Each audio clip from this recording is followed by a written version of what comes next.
Welcome back, everybody, to the XCAA. Guys, we are in the Sweet 16. Can you believe it? We've been moving through this region and through this bracket and this XCAA tournament season pretty quickly.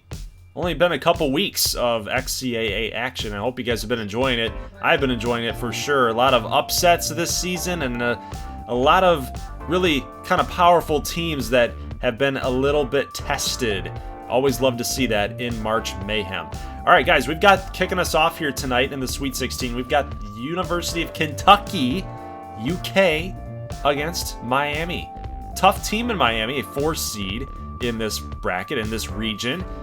They boast players like Geronimo Blanco Pinto, their point guard, and then, of course, Dante Barron, in my mind, a top 10 or at least top 15 prospect. But we can see early on, Kentucky is just tough, man. When you got CJ Thomas doing his thing, like, look at it, he drives, he's got the body control. I mean, it's just really just a loaded team in Kentucky. This is the defending national champions of last season, need I remind you. Thor Ragnarsson gonna hit a long shot here. Here's Dante Barron, pretty much our first sighting of Dante Barron, working his way inside, getting the 2.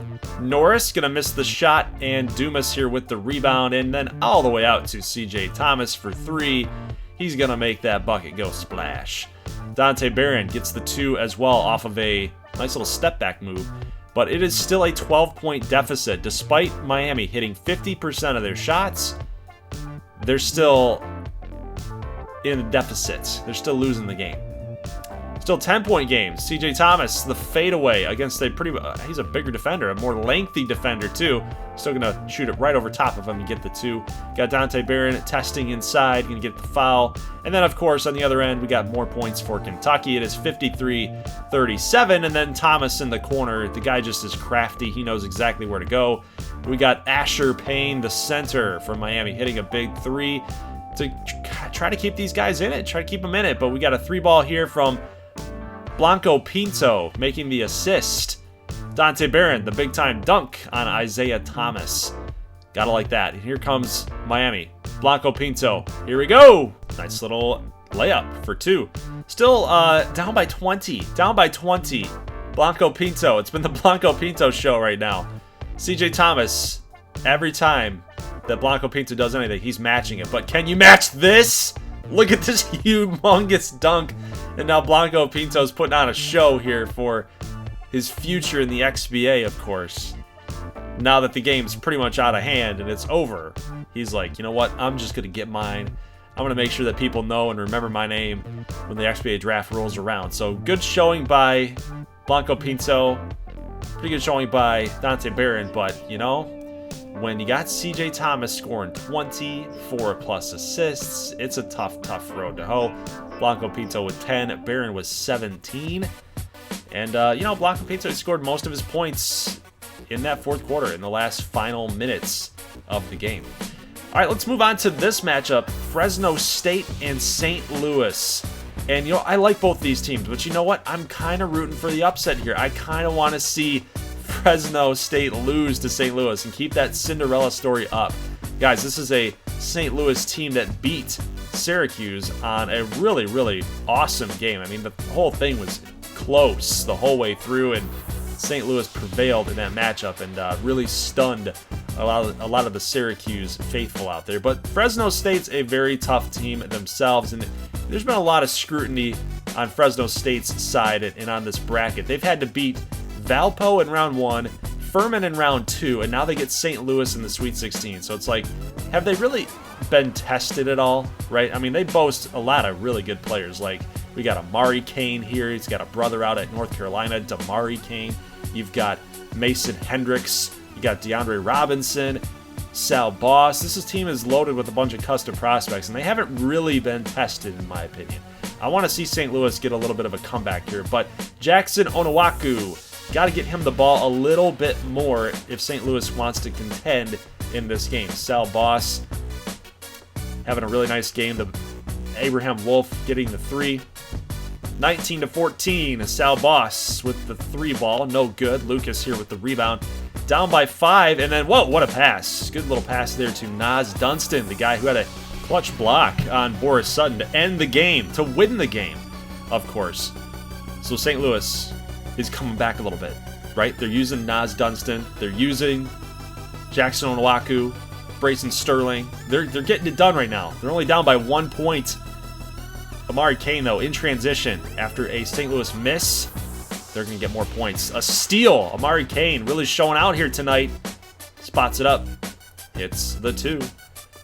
29-26. And now we got Mason Hendricks getting off the backboard for 2 more. 3-ball attempts. Good for St. Louis. Keep them in the ball game. Amari Kane. Good moves with the little floater as well. But Greenwood will be able to rebound this late second quarter here. 2 minutes and 59 seconds as St. Louis is going to hit another 2. Still a 3-point game. Missed shot by St. Louis, and then out come again the Bulldogs. And look who's cherry picking. Look who's cherry picking. It's Amari Kane. He's going to get the 2 as well in transition off that miss from St. Louis. It's 36-34. St. Louis still hanging in there. The Billikens doing their best, but Mason Hendricks is going to try his best to put this thing away, man. They don't want to be challenged here. But look at again, Amari Kane just cherry picking down there. He finds a way to get the 2 in traffic. It's like between the 2 of these guys, between Mason Hendricks getting the rebound and then kicking it all the way out to Amari Kane, like that's a really tough tandem to beat, right? So you really have to hit your shots against Fresno. They like to be aggressive when trying to run in transition after a miss, of course. So, you know, St. Louis still hanging in there, 47-45, and now it's the Sal Boss show, just like it was in round number 2, it seems like. He's going to hit a 3-ball. You always got to be watching out for him. He's kind of sneaky in that regard. Moreland here for 3. He's going to miss, but McDaniel with the rebound and then the 2, so he gets the putback. 56-51. Sal Boss driving, gets the tough shot to go. 7-point lead. Sal Boss with the dunk. Like I said, it's the Sal Boss show right now. He is going to miss, finally. If you're a Billikens fan, you're thinking, like, finally, he's going to miss the shot. Jeez, oh, Pete. But we do get 2 more here for St. Louis. It's a 6-point game. Abraham Wolf going to miss the shot, but Sal Boss is there. Wow. The shooting guard. The shooting guard is there to get the rebound and then in traffic get the 2 to go. Abraham Wolf in transition, getting 2 more points. It's a 10-point lead for Fresno. 2 points for Sterling is going to land. 75-67, and then Robinson with the alley-oop from Kane. And then look at Hendricks. Look at Hendricks solidifying himself as a top 5 prospect. And then look at this step-back move. Steph Curry-esque from Sal Boss. And the final score, guys, is 94-77. Fresno will take care of business against the Billikens. And, of course, I like Fresno, but you know, I'm a little skeptical of this team right now. Like I mentioned, they had to play Valpo, Furman, and St. Louis, right? They haven't really been tested. They're about to get tested, though, against Kentucky. It's going to happen. They're going to get tested in the Elite 8, and it's going to be a pretty awesome matchup to watch. That much I can guarantee you. All right, moving on to the South region. We have finalized the East region for the Elite 8, and now we're going down to the South. We've got Michigan, the 8th seed, against the 4th-seeded Virginia Tech. And I think maybe Michigan was a little underseeded in this region. This team can fire up the offense at will. They can score at will. They play some pretty okay defense. Not super good on defense. I think that's probably going to be their downfall eventually against a good team, like maybe if they move on and they play against a North Carolina, right, or a Kentucky. If they make it that far, that's probably going to be their downfall, is the size factor and the factor that they can only really play offense. That's really their only really good trait. They give up a lot of points. Defense got to be a little bit better. But they do, like I said, they do know how to capitalize on that offense, guys. It is 33-28 right now over Virginia Tech. And of course, Virginia Tech is the 4th seed. They've got issues of their own, right? LaDonte Clemens, a first-year head coach, and of course, a whole new group of cast and characters on this Virginia Tech Hokies team. They're currently down 6 points to Michigan at the half. Blake Tierney, by the way, is going off. If you haven't noticed here in this highlights, he's just absolutely going crazy. Between him and Rondé Russell, the 2 guards here at Michigan, they are going crazy tonight. 41-34, and here's Othello Doubleday getting the... I love that name, man. I love that name. Nice pass from Rondé Russell, too, by the way. But he's going to get the 2. Rondé Russell getting more points. He's going to miss this shot, though. 6-point lead for Michigan here in the fourth quarter, and Jacobs fires up 3. No, excuse me. Not Jacobs. I don't know who that is. Crap. Dang it. My commentary skills fading away. Got Thanos snapped. Kidding. Let's move on. Here's a non-custom. He doesn't matter. 57-50. Winters gonna hit this 2-ball. Cassidy, that's who it is. Man, my gameplay cuts, my highlights, they'll always bail me out eventually. Cassidy gonna hit that 3-ball. 61-55. Truman. Nice offensive rebound to keep Va-Tech within the game. 2-ball here for Virginia Tech. Gonna land as well. A 2-point game. Michigan. Rondé Russell gonna drive in. He's gonna get the and 1 as well. He will go up to the line and hit the free throw. Jacobs gonna miss the shot, but Truman's gonna get the offensive rebound again. After his first shot off the rebound was blocked, he's gonna get the block back and then get the 2 to go. Tierney all the way from deep 3-land gonna hit this as well as a 6-point game, and Tierney, he's gonna block the shot. Michigan has a chance to get more points, and Doubleday with the green layup, and now 63-69, and then the 3-ball shot from Rondé Russell is going to hit, but don't sleep on Jacobs. He's going to hit that 3 to bring him back in it, but Michigan and Rondé Russell hits another 3, and that was the dagger. So yes, while Virginia Tech still kept hitting 3s, kept going back and forth with Michigan there, towards the end, Rondé Russell puts the bow on this baby, and Michigan will advance to the Elite 8, awaiting their opponents, whether it's going to be North Carolina or it's going to be St. Mary's.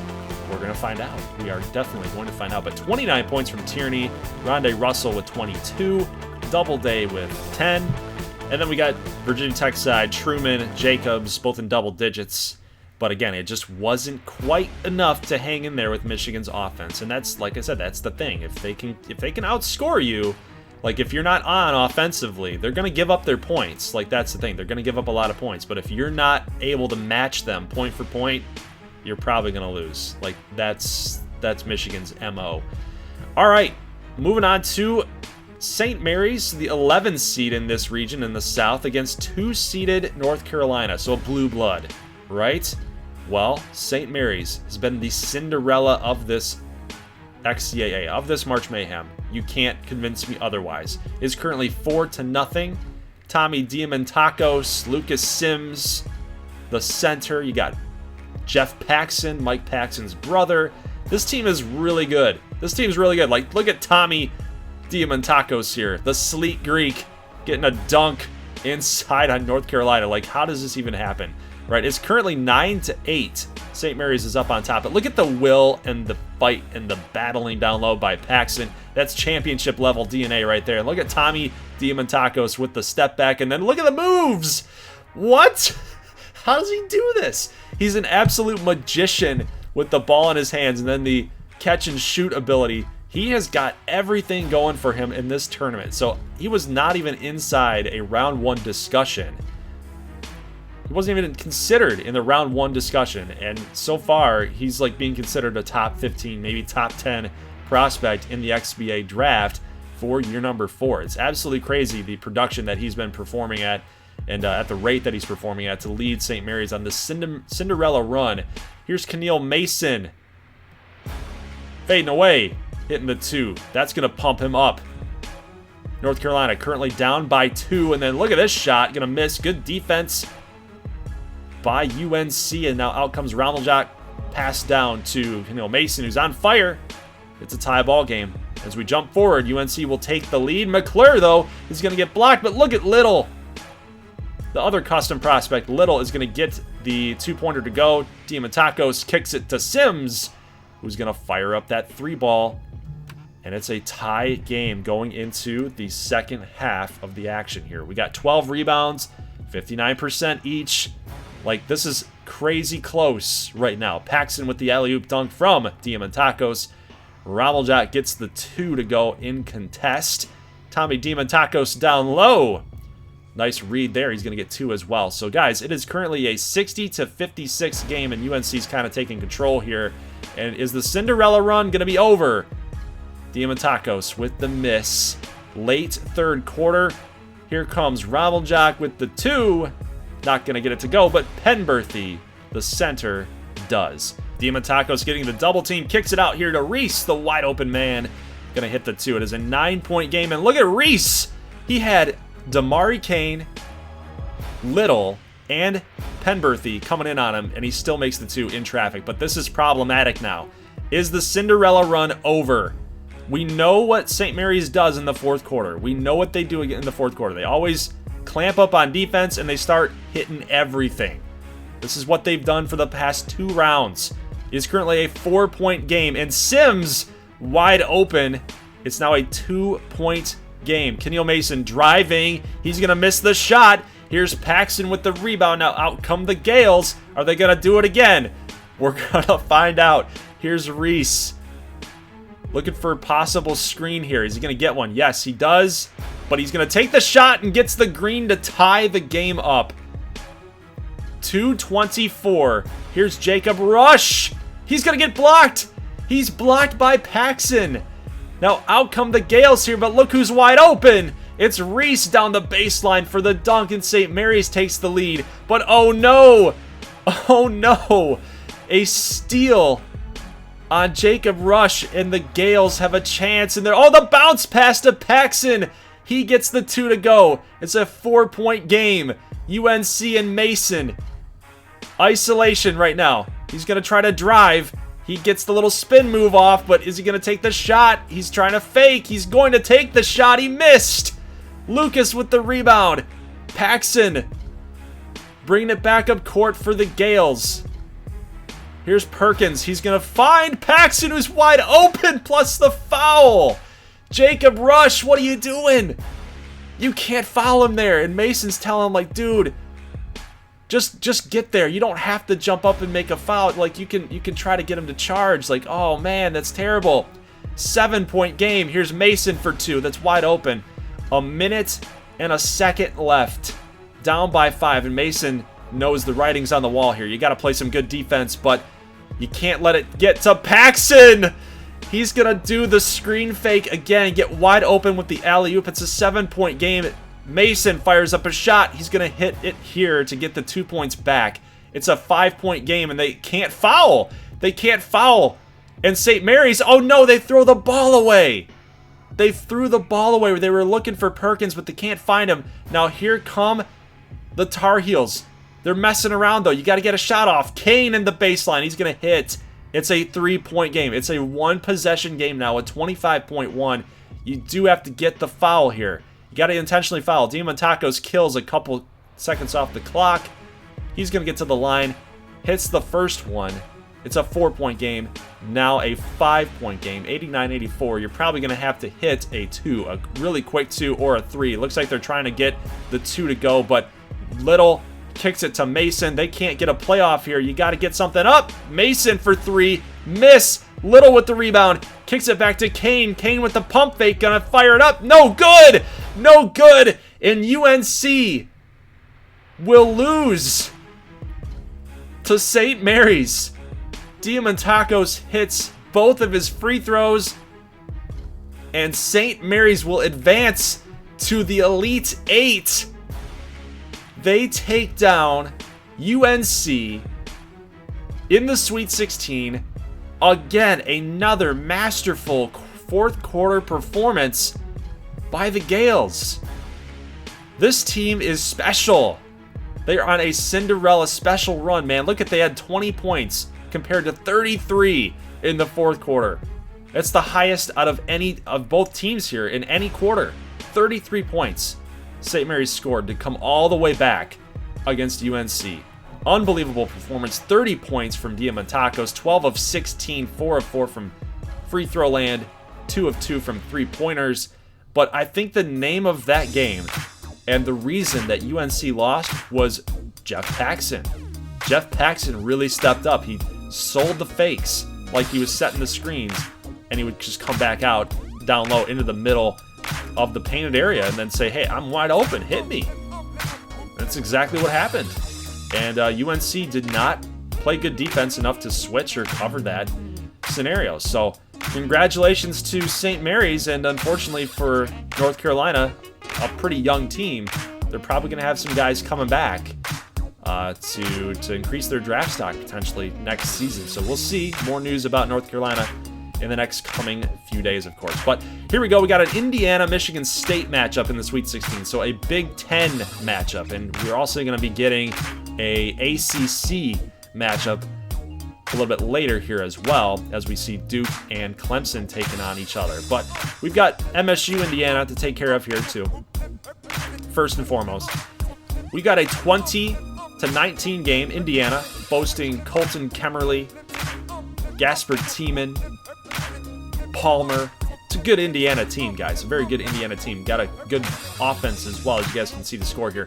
31-23, but you know, MSU is no slouch either. They've got guys like Amantitis, a Euro transfer all the way out to Michigan State. So no Tom Izzo here, so he's not recruiting out there anymore. But hey, you know, good player there. Leo Guerrero. You've got Rolando Bishop, Sean Robinson. It's a good Michigan State team, but Indiana right now is kind of taking it to them there. 37-26. Here's a 3-ball from Tiemann. He's going to hit that. I know it's a little... It looks like Thiemann, but it's actually Tiemann, but it's neither here nor there. Rolando Bishop working on Colton Kemerly with a fadeaway. The little guy hitting the fadeaway too. 14-point game. Tiemann for 3. Hitting it again. This guy can absolutely just drain it from 3 land. Colton Kemerly from 3 land as well. Again, Indiana, good offensive team. I actually picked Michigan State, guys. I picked Michigan State. You know, kind of following along with your picks in your bracket challenge. I picked MSU in this matchup. I thought that this was going to be the 2 teams that were going to represent the Midwest region in the Sweet 16, and I was totally wrong, man. I totally misread this. Indiana takes care of business 74-60. Like, Michigan State, they weren't even hanging in there from the very get-go. Absolute blowout, in my opinion. Like, 14 points is a blowout. 17 points... Kemerly, Bishop had 20, but all the way around, Indiana's offense, like, they really came together in this game particularly, and they took out the Spartans. So good win for them. Bishop with 20. Sean Robinson did not have the performance that I know that he would have wanted. I'm sure that he's going to the XBA draft this season. He'll probably be a first rounder. He'll be a top 25 type of prospect, but we'll see. We'll see. I don't even know if he still watches, but we'll see what happens. Let's move on to the next matchup in the Sweet 16 in the Midwestern region. We got number 2 seeded Auburn taking on another Cinderella of the 11 seed variety, Austin Peay. Austin Peay, of course, beating LSU, the 3 seeded LSU, in a very close and contested matchup, namely because of this guy, point guard Miles Alderson. They also have a couple other players, non-custom players that are really performing at a high level, and we'll see how they fare against 2 seeded Auburn. And right now it's fairly close. Alderson going to have this shot blocked. Andrew Pierre, the one guy that's really leading the charge here for Auburn. We've also got another player, Max Ross. You guys can tell where he's at, the shooting guard number 19. He does miss this shot, but he has been a offensive force this season in March Mayhem action. And we see a big-time dunk from Austin Peay to take the lead. 9-8. Here's a fadeaway shot. Going to hit Auburn back here with the lead. Alderson hitting it too. Actually, excuse me. I saw the graphic there. That's not Aldridge. That would be Woolridge for the big shot. But 19-17. We got Franklin. Then we got Hunt. Good assist. Find the wide open man. Hitting the 3. Austin Peay will still have the lead here. 21-20. Make it a 4-point game. Hunt on the other side. Hitting the floppy play. Getting the 3-point shot available to him. Gonna hit 30-29, but then we got a block here on Ross, but he's still gonna corral it and then hit the shot anyway. That's unbelievable. That is unbelievable. Max Ross. He is something to watch, man. He's something to watch. 7 points in the first half. Woolridge here for 3. Auburn. Close game against Peay. Austin Peay. Big shot for Auburn. Keep themselves within this thing, but we do have a turnover here. Franklin with the steal all the way out here to Ward. He's going to fire up the 2. That's going to be drained. We got a tie ball game, guys. 45-45. Here's Andrew Pierre. Look at the contested shot, and he still hits it. Time is winding down here in the third quarter, but we have an off-ball foul, an illegal screen. It's going to give Auburn an opportunity here to extend the lead, and Max Ross takes contact. No foul, but still hits the 2. 49-45, and a little bounce pass. Nice little flashy pass to Andrew Pierre, the big-time center. Going to hit the 2. It is a 5-point game. Here's Max Ross again, but look who's there. Teammate Andrew Pierre working on 2 guys inside, hitting the 2. 9-point game. Max Ross with the defensive awareness gets the steal, and then the speed and transition, and then the contact. This is why he is so special, why he's so good. Max Ross getting the 2. Auburn again with another 2. A 13-point game, 62-49. Late fourth quarter. Another rebound for Auburn. Fires up a 3-ball. Gonna drain this one. Auburn is dangerous here in this Midwestern region. Unfortunately for Austin Peay, their Cinderella season will finish against another tough team in Auburn. They did take out one SEC opponent in LSU, but they couldn't handle Andrew Pierre and Max Ross. The 1-2 tandem between Pierre and Ross, guys. Double digits each, 15 points, 13 points. It was a really nice production, really nice performance from those 2 guys. And the Governors just didn't get it done, man. 2 points in 20 minutes for Miles Alderson. I like Miles Alderson. I do. But it was a tough matchup, man. He likes to be able to drive a little bit, and I think going up against, the bigger bodies of Auburn was too much of a task for him. And in this game in particular, he did have a good game against LSU, but in this game in particular, not too much. All right, let's move on. Number 1 seeded Kansas against a team that I'm actually scared of, guys. I do like my Jayhawks here, and I like my boy here, Mondre Rhymes Porter, Busta. And it's not looking too hot. I was scared of Wisconsin coming into this. Really, I mean, this is a team with Ricardo Bordone, Kobe Knight. We got the Xavier brothers. Last name of Xaviers. You can tell where they're at there with they look the same. They look the exact same. But this is a tough team, guys. And Kansas is going to get tested in this one. But Mondre Rhymes Porter are going to get a 2 off the backboard. And now we're really trying to rely on Kansas's defense. This is a good defensive team, especially with Amontis Eklund. You got Mondre Rhymes Porter, of course. Good defensive players. And Bonsai Barton going to get worked on here down low. Here's Wade, the backup point guard, to Alvarado. Another good player. All-around type of forward there is Alvarado. Here's Bonsai Barton with the rebound. Alvarado dishes it back to the backup point guard, Wade. He's going to drive and get a dunk. And Kansas now is extending their lead out. It's 24-16, but look at this shot by Wade, and then Alvarado with the rebound and then the fadeaway shot. That's a great team up to get that bucket. A much-needed bucket, because you got to put Wisconsin away, because they can start draining threes at will. Amontis Eklund going to drive on his man, getting 2 here. Here is Xavier. Going to get blocked by Eklund. Dolson kicks it out to Mondre Rhymes Porter, who's going to alley-oop in traffic. What? He alley-oops in traffic to Amontis Eklund with the dunk, and they get 2 more points. But, we got another 3-ball from Xavier. It's an 8-point game. Rhymes Porter working on Kobe Knights. And that's just quick work, man. That is just quick work. Look at Mondre Rhymes Porter now taking over the second quarter, guys. 38-28. Shadow Xavier leading the way for Wisconsin right now, but with 10 points. Here is Terrence Xavier for 3. Got Shadow and Terrence, but they're going to hit threes. Peacock, starting point guard from Kansas, going to hit 3 himself. Got a fadeaway shot, no good. Rhymes Porter, I should say. Rhymes Porter with the rebound. Now here is Dolson working on his man, but another alley-oop to Rhymes Porter. This is teamwork at its finest, man. Knowing exactly where your teammates are at, having good chemistry. It's a 14-point game, but Ricardo Bordone, one of my favorite prospects in all of this March Mayhem this season, I'm interested in him. He moves like a guard, but he is a forward. He's actually a power forward. But look at Rhymes Porter with the wow. Wow.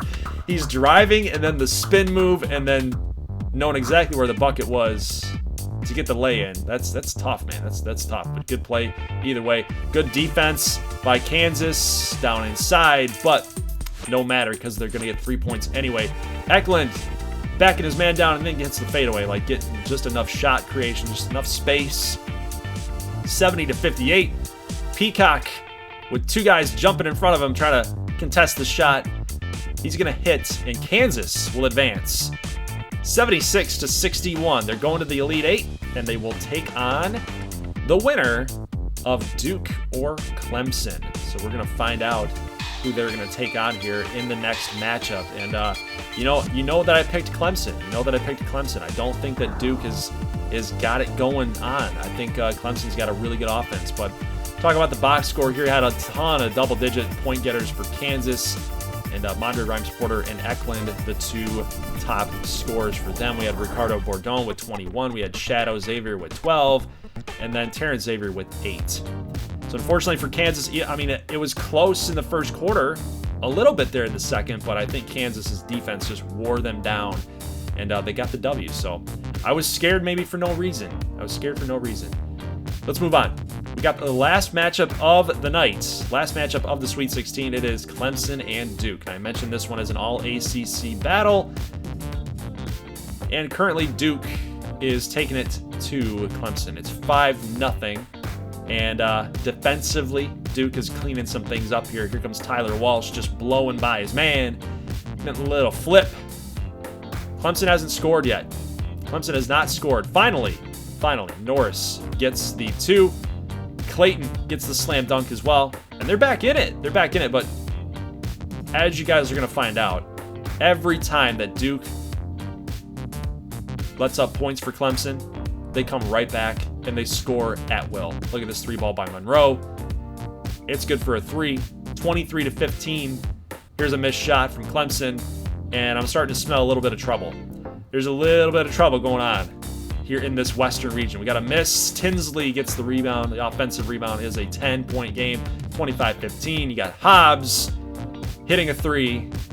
Yeah, it's a 12-2 run right now in the last 2 minutes and 36 seconds. It's a 13-point game now.